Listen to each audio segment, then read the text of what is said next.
Hey friends, this is Jennifer Shahade, and I am so excited to welcome you to my new YouTube channel, How to Beat Your Mom at Chess. We're gonna go over a lot of basic strategies, openings, and today we're gonna do something really fun. My 6-year-old is gonna introduce the concept as usual. It's called Chessball, and in this game, I'm playing against my dad, who is also a FIDE master. Bobby, over to you.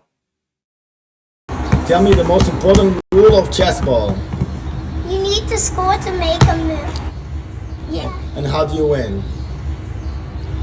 For your opponent to run out of time while you attack. Okay. Chessball! Okay. All right. Okay, good luck. Okay, good luck. You make a... I gotta make you hit my clock. Okay, go. Ooh. Oh! All right. Way too fast.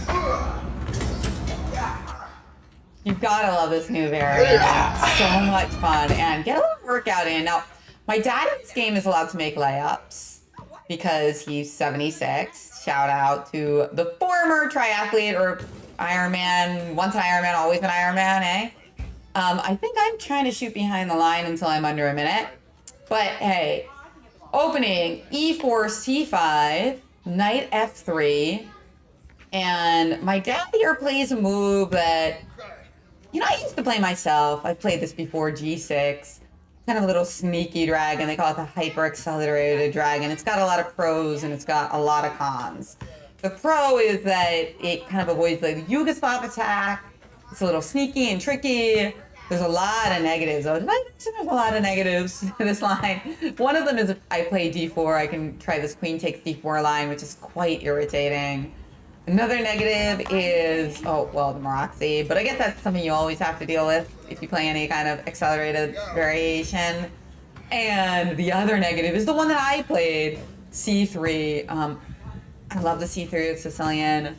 I love the open Sicilian more, but against this line with the bishop coming to G7, C3, I feel like it's particularly powerful because a lot of times that bishop ends up just staring into the abyss of an incredibly strong center.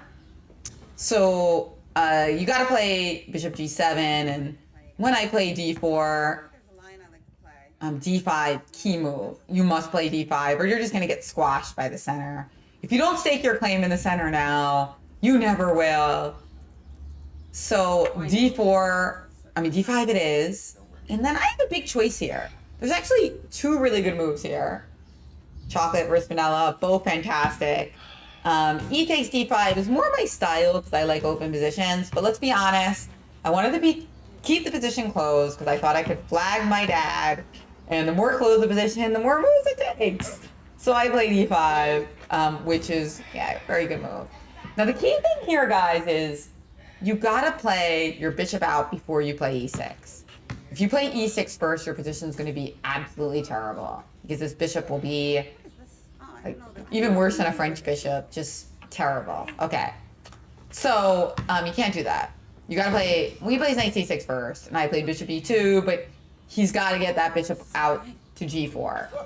And he did do that in the game. I decided to play Knight D2 so that if he takes on F3, I can take back with the knight and have good control over that D4 pawn. A lot of openings where you get this big center, it's all about, can you put the one of the dangers the ball hits the board and the pieces like bowling pins. Just pause the clock and reset it. Hey, gotta improvise. So anyway, that played H5, interesting move, but kind of thematic. He's trying to get his knight to F5. I castle, knight H6, B3, looking to overprotect this pawn. Make sure that it's bolstered because I see knight F5 coming. It's not exactly overprotected here. It's just protected enough. Rook C8 played. Not even castled yet, but you know, it's so important to castle. That's something I'm constantly trying to drill in to my 6-year-old son who loves chess, but doesn't love castling as much as he should. You never know when you're gonna need it. Just do it. But okay, close position, not as important. That said, this is the time. I played b4, multifaceted move. First of all, maybe I can attack this knight, get rid of the pressure in this pawn. Secondly, I can put my knight on b3, defend this pawn, sneak in a little knight c5 action. So queen b6, knight b3 indeed. And now, really nice move by my dad. Very nice sequence. Bishop f3, bishop f3. And now, let's pause the video for a second. I'm going to pause the chess ball action. What would you do here as black? What would you do? I'll give you a little hint. It's this queen that actually ends up being a little overworked in this line. This is really important, like developing your tactical vision, especially when you're playing against a strong pawn center. So think it over, try to figure out what to do here for black. And when you're done, you can unpause the video. Okay, well, if you figured out that it was knight c4, well, you beat my dad, who is a 4-time PA state champ, senior master, FIDE master, taught me and my brother the game. Knight c takes d4, very nice move here. So it just shows you have to be constantly tactically alert. You know, always looking at your captures until there are no captures anymore. And if you do that, what you're going to see here is that black's going to come up ahead. So after knight takes d4, there's 2 captures here. If you play knight takes d4, queen takes d4, and I'm just up a piece. So that's no bueno. Instead, what you have to do is the right move order. Rook takes c1, key move here. Now, either way I take, this knight is going to be under defended. And one of the problems with having a big center is when one domino falls, they all fall. And e5 is going to be weak as well. So I would be in some desperate straits here. Dire straits. Desperate waters. Anyway, I'd be in a bad position. So mixing metaphors is going to happen more and more on this channel. Instead of knight takes d4, you might have wondered, well, what about bishop takes d4? Because now I'm attacking this queen. Great question. Exactly the type of question that, you know, is going to make you a better calculator. So again, knight takes d4, queen d4, I'm up a piece. Sure, it's a knight, not a bishop, but it's still a piece. So that would be good for me. So instead, you got to try rook takes c1. But guess what? You're attacking my queen. I'm attacking your queen too.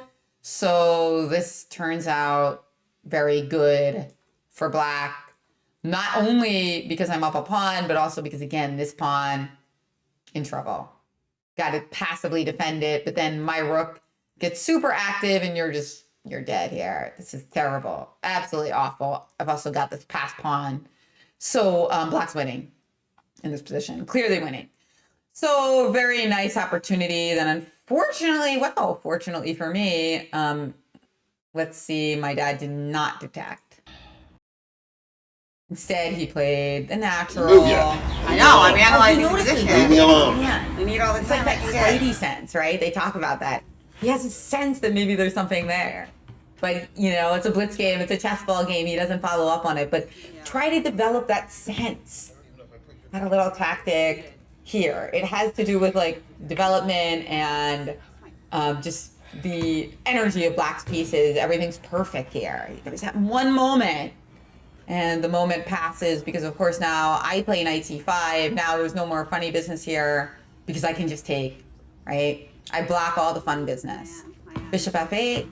I mentioned earlier that, like, this bishop's not that strong in these lines with the big center, and so you can see why he wants to reconfigure it.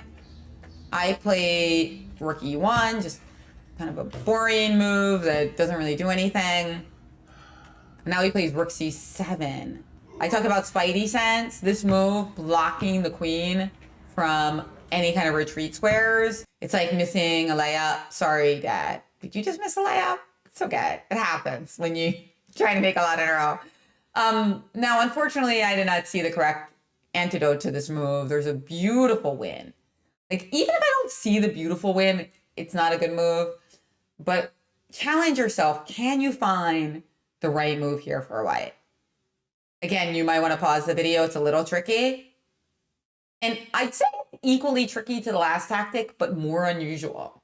And that's the interesting thing about chess, right? There's like a lot of patterns that are actually kind of difficult, but they come up so much that we get them like chunking blocks and we just have them at our fingertips. And then there are other patterns that are very unusual. This one's much more unusual.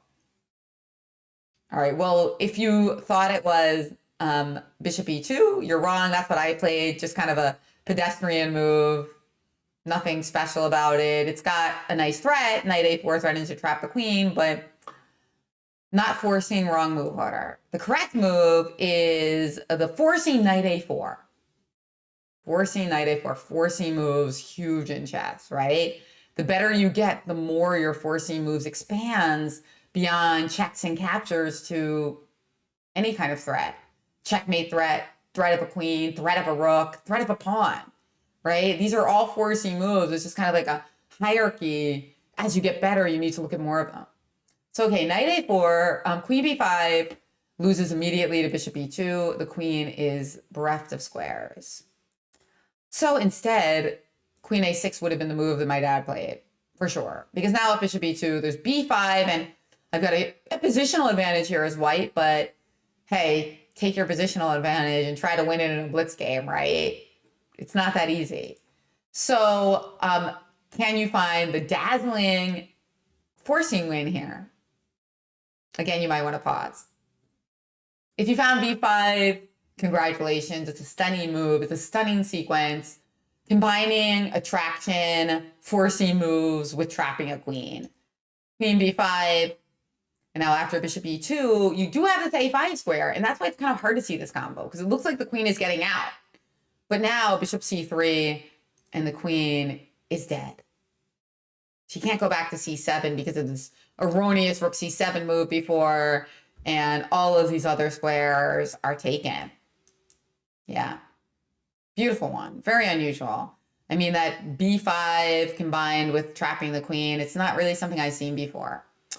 But unfortunately, I played bishop e2, and that takes us to the game. There it is, bishop e2. Do I nail that shot? No, I don't. This is the part of the game where it's really useful in Chessball to nail your shot so that you can like go back to the game and actually analyze the position on your opponent's time. And I don't make it in time to do that.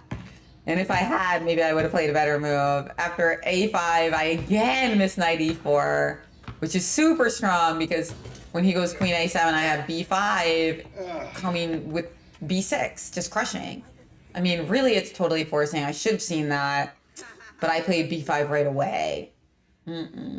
Again, forcing moves, you gotta look at those captures and checkmate threats and queen threats. Okay, again, dad misses an opportunity here. He can play knight takes d4 at the moment because this is underprotected, but he's very low on time, so he's just trying to make a move. Knight b8, queen c2. Kind of weird to self-pin my queen, but I guess I was thinking I wanted to defend the knight on c5. And he now plays rook c8, amping up the pressure, and I was getting scared of this pressure. I thought there was so much pressure in the c-file. It was time to force the issue and simplify the game. So I'm thinking here, and the longer I think, the more sometimes it makes me make a bad move. Here we go. I play knight a4, rook c2, knight takes b6. So my idea here is that I'm not losing material, but not losing a material to variation is not always a good reason to do it. Okay, so rook c1, I take with the rook back. I take with the bishop, sorry. Yeah, I take with the bishop, which we'll see in a second. Why do I take with the bishop? Because if I take with the rook, then your rook gets out of take with force, with rook takes c1, bishop takes c1, and you just went on d4, no contest. So I wanted to make it a little bit trickier for my dad. So I played bishop c1. And now he can't take on d4 because c8 is hanging, right? So I lived to another day. a4. He plays rook c3, nice move. See what I do. First I was thinking I wanted to play bishop b2, but instead I find a4, yeah. Just try to protect this pawn. Move there, right? Okay. But unfortunately, after knight d4, I'm gonna run into difficulties here. Luckily, I am fast, but problem is that bishop b2, he can still take on e2 with a check, right? And so I'm not doing well. I'm still going to be down a pawn, and there it is. He takes on e2 with check. Rook takes e2, forced at least, so I gain time. At least there's that.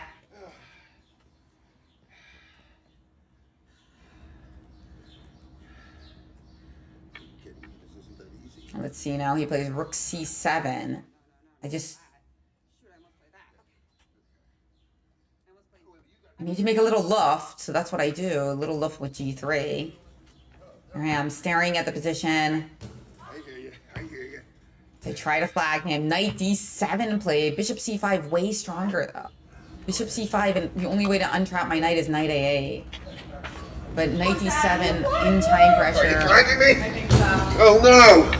Oh, and he, I went over. Got it? I flagged him. Ah. Nope. All right, good game. Good game, Fabian. I won. Mommy won. I flagged Saba. Oh. You need to score to make a move.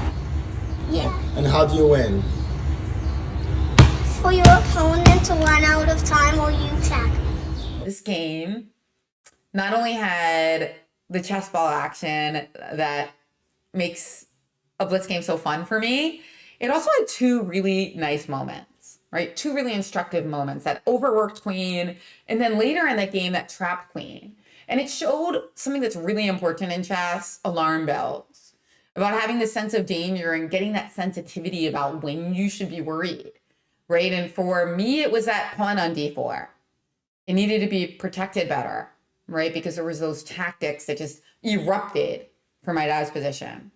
And then for my dad, his mistake was playing rook c7 and cutting off that line for the queen.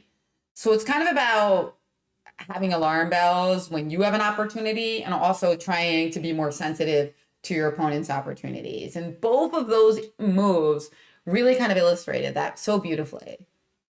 So I hope you enjoyed this. If you did enjoy the video, subscribe, hit the subscribe button below and share.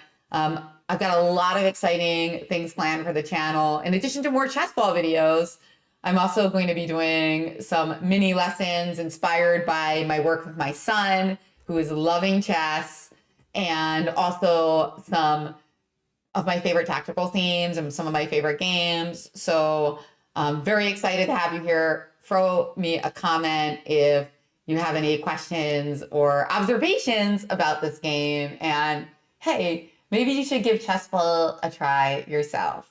See you next time.